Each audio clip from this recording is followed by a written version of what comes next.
I apologize in advance for the slightly negative tone that this video is going to take. I tend to not like to do, anything less than positive videos. It kind of matches my personal vibe, and it seems to be kind of the expectation for at least a lot of the streamers that I follow, that I watch, or that I enjoy. They tend to be overwhelmingly positive, and when they do mention some negative stuff, it's kind of as an aside and not to focus on the negativity. They want to have a good time with their hobbies, and I respect that.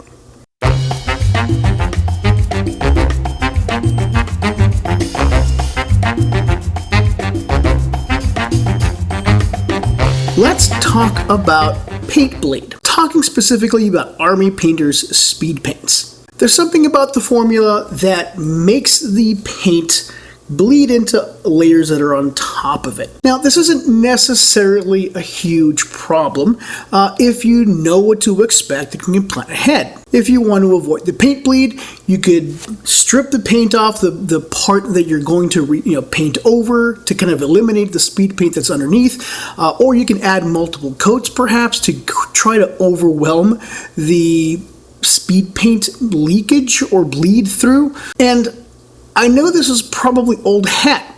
If you have speed paints, you probably have already encountered that. Here's my problem though. A lot of the people that I respect in the Warhammer 40k painting community, they've either encountered this problem and have incorporated it into their paint styles, or they've kind of minimized the extent to which it happens. But as I was working towards the end of an existing project, I encountered it again, and it stuck in my craw.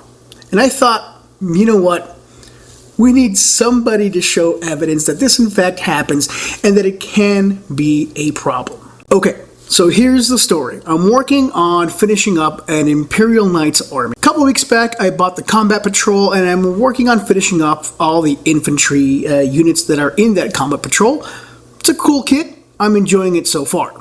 And as I was making decisions about how I wanted these to look, I thought I'd accentuate the weapons. These models have a lot of hand-to-hand weapons, swords, pikes, thunderhammer in one case. And I wanted to enhance the look of the weapon because it's a focal point of the model. I wanted to enhance this with kind of an emissive lighting effect. And to do that, I typically go to Army Painter Speedpaints. I personally haven't found a ton of uses for Army Painter Speedpaints. It's just not the product for me, except for this specific case. When I want to show, let's say, a glowy eye or an LED screen, something that's glowing, I think these paints are wonderful. The transparency of these paints and the color saturation kind of combine to give it this really nice emissive glowing effect without having to do a bunch of additional detailing on that emissive glowing thing. I'm not a very good painter, so anything that makes my models look good and doesn't require a ton of skill on my part, man, I appreciate the heck out of those, and speed painters fit the bill. So I painted up all the hand-to-hand weapons with this guy, Army Painter's Fire Giant Orange from their speed paint line. Obviously, I undercoated it in white beforehand because I wanted it to look very, very bright. And the result I got was kind of meh. I decided, you know what? I don't like it very much, but that's okay. I can always repaint this, right? So that's what I did. I went ahead and took some more white paint and started painting over it. Keep in mind, I started painting over these weapons about 2 full days, about 48 hours after I had applied the speed paint. It was dry. However, well, let me show you what happened. This is what happened. This is a Grey Knight with a previously orange weapon painted over with matte white paint from Army Painter's normal acrylic line. You'll see it looks pretty orange. It should be matte white. It should be completely white. But it's not. It's orange. The orange speed paint that was underneath, that was dried for 2 days, leaked through the white paint, and it looks absolutely gross. Now, am I really sure that's what happened? Maybe my camera's just weird, maybe my eyeballs are just weird, and this is actually white, it just looks a little orange because I'm old and decrepit. Well, when I started noticing this orange bleed through, because it started happening immediately as I started applying the white acrylic paint over it, started happening immediately. As it dried, it got more and more orange. It was kind of weird, streaky at first, and then it got worse and worse. So I decided, you know what, I'm going to strip away the orange paint to see if that bleed through happens. Obviously, if there's no orange paint underneath, it can't bleed through, but at least I'm able to see what the white should look like. And that's what this guy is. You see the difference here? Here, let me help you a little bit more. Now, can you tell the difference? Which one is white and which one is orange? Even on the tiny little LED screen that I'm looking at right now, as opposed to looking at the lens like a professional would, I can tell that this guy's white and this guy is orange. Zooming in a little bit more, we can see the difference. Now, this guy still has a bit of orange in it, and that's because I'm not really good at paint stripping. I used a little bit of acetone to rub off most, not all, most of the orange paint, speed paint that was underneath here, and it did a kind of an inconsistent job. You'll see that on this side, it's much more white than on this side. That's because I left a little bit of orange paint there. I just couldn't get at it with the little cotton puff that I was using. And so, as a result, I got a little bleed through there too. But if you look at these two minis side by side, you can tell a huge difference between the white and the orange. Both of them, again, painted over with the very same exact matte white. So, why am I complaining about this now?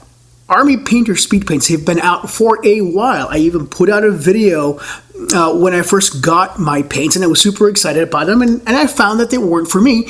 That's completely fine. I found a use case for them, and a bunch of people are using them, they're loving them, and they're having great success with it, and that's fantastic. The reason I'm making this video is because, at least in my experience, and maybe I have a very small sample of Warhammer 40K or pro painters that use this product with great success. They've minimized the impact. They've minimized the amount of bleed through.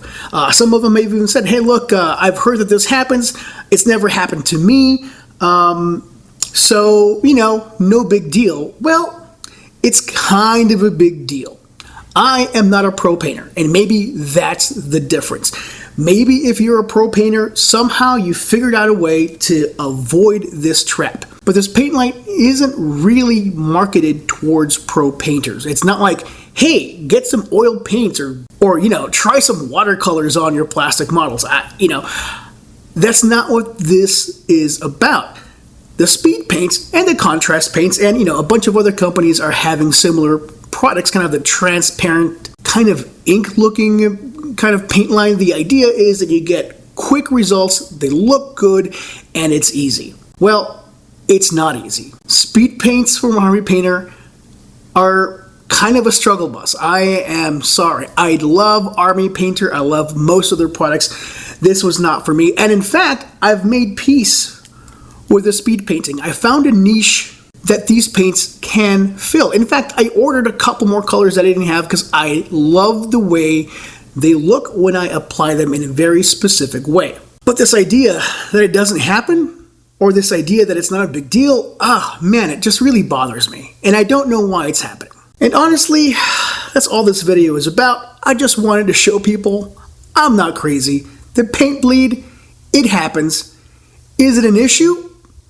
I guess it depends on you, right? The user. Future George here. I am gonna interrupt this video because I just discovered another layer to this little drama. Let me show you. So I finally finished repainting these models. The swords, they have that red. Not really all that happy with it, but you know what? It's fine. You'll notice how weird that red sword is. They've got some patches of black in there, and it's actually the gray primer that I used. Now, I didn't apply the primer in a weird way. That's actually the new red speed paint eating through both the white undercoat and the gray primer.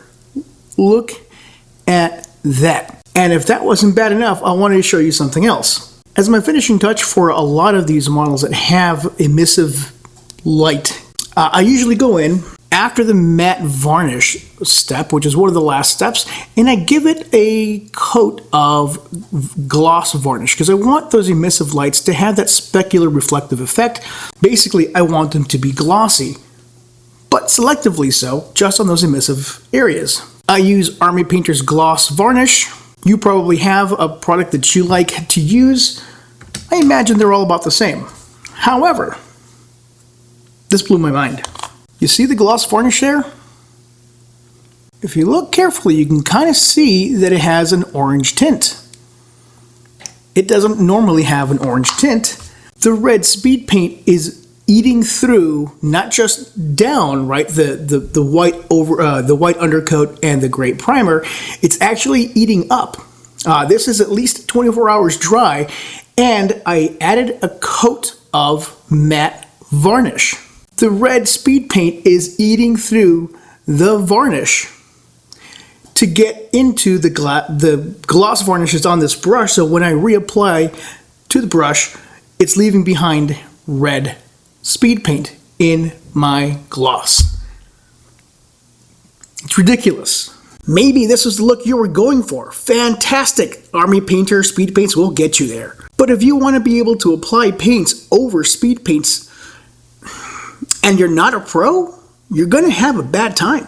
And I think those members, the leaders really of the Warhammer 40K model painting community, it's important to acknowledge when a company or a product does not so good things. How will they design their next product offerings, right? Because they're always innovating, they're always doing the next update, the next reformulation that's going to make things easier, cheaper, better. How will they do that without honest feedback from you, the leaders of the community? I don't know how that happens. We need to learn to embrace the not so positive along with the positive. Negative things happen. They exist, and they are an opportunity for us to improve. They are an opportunity for big game companies to improve. But they can't do that if they don't know where their shortfalls are. Okay, that's it. That's all I had to say. I needed to get it off my chest. Thank you very much for watching. This has been Your Average Bear Gaming. Have a wonderful afternoon. Be nice to yourselves and each other. Peace.